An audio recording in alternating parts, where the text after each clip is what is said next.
क्या हुआ? देखिए, अब आप लोग क्योंकि मध्य प्रदेश के हो तो आपको मालूम होगा यहाँ का बिगेस्ट स्कैम जो था ये व्यापम हुआ था। मेरे हिसाब से ये जो नीट 2024 यूजी एग्ज़ामिनेशन है इसको व्यापम का बाप कहा जा सकता है, क्योंकि इसमें करोड़ों रुपए का लेन देन हुआ है, साफ समझ में आ रहा है। क्योंकि जिस हिसाब से आप रिज़ल्ट देख रहे हो, रिज़ल्ट पहली बार ऐसा हुआ है, आपको चौंकाने वाले ऐसे ऐसे तथ्य मिल रहे हैं कि आज से पहले नीट के इतिहास में कभी भी 720 या टॉपर्स जो थे वो सिर्फ 3 बच्चे आए थे। आज 2024 के एग्ज़ाम में 67 बच्चे ऐसे हैं जो 720 में से 720 स्कोर लेके आए हैं। और मज़े की बात यह है कि ऐसे कई उदाहरण दिख रहे हैं कि कुछ बच्चे जो हरियाणा के थे वो हरियाणा से गोधरा गए और गोधरा गुजरात 700 किलोमीटर जाके वहाँ उन्होंने पेपर दिया, और उस सेंटर से, इसी तरह झज्जर के एक सेंटर से लगातार सेम सीरियल नंबर के रोल नंबर्स में बच्चों को 1 से मार्क्स आ रहे हैं, और वो भी मार्क्स जो हैं वो 720 आउट ऑफ 720 है। और दूसरा जो इसमें सबसे बड़ा ग्लेयरिंग एग्जाम्पल है कि एक क्वेश्चन जो है वो 4 मार्क्स का है।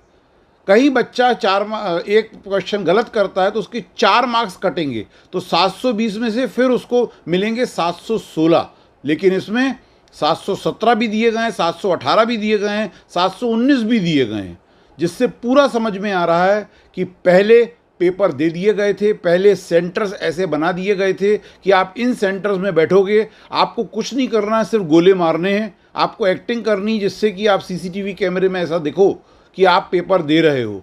पर करोड़ों रुपए का खेल हुआ है, और जो मेरिटोरियस बच्चे थे उन बच्चों को धकेल के नीचे लाया गया है, उनको सिर्फ 650 या 620 मार्क्स दिए गए हैं, जबकि जो 720, क्योंकि कट ऑफ जो है वो जैसे all India institute of medical science का है, उसका कट ऑफ जा रहा है 718 और 719, तो जानबूझ के 717, 718, 719 मार्क्स दिए गए हैं। इसमें मैंने ये याचिका, जो एक लड़की जबलपुर से बैठी थी और जिसके लगभग 600 मार्क्स दिए गए, जबकि she was expecting much more than 700 marks, उसकी तरफ से ये याचिका मैंने दायर की है, और जिसमें सारे फैक्ट्स, ग्लेयरिंग एग्जांपल्स मैंने लगाए हैं। और मेरा मेन एलिगेशन जो है कि जो नेशनल टेस्टिंग अथॉरिटी है, एनटीए एजेंसी, ये एजेंसी जो है ये इस एग्ज़ाम को संभाल नहीं पा रही है, और डेफिनेटली इसमें बहुत करोड़ों रुपए का खेल हुआ है। क्योंकि गुड़गांव के कुछ बच्चे जिन्होंने झज्जर से दिया है एग्जामिनेशन सेंटर में, वो लगातार बैठे हैं एक ही सीट पे, एक ही कमरे में, और उन सबके 720 स्कोर रहे हैं। ये एक कोइंसिडेंस हो ही नहीं सकता, ये पूरी तरह से मैनिपुलेशन है। This is nothing but blue eyed boys, blue eyed girls, they are being given the benefit by the national agency who is conducting NEET. NEET एक ऐसा एग्जामिनेशन है which is one of the toughest in the world. बच्चे midnight oil burn करते हैं, और ऐसे कितने उदाहरण हैं सिर्फ मध्य प्रदेश में कि बच्चे सुसाइड तक कर रहे हैं। ये आप बच्चों की लाइफ से खेल रहे हैं।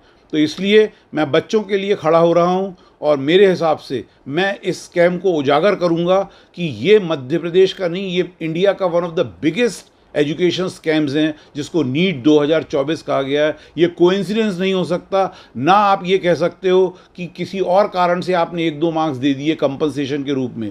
There can not be any compensation because rules are very very clear, printed rules हैं। इसमें किसी को नोटिस मिले?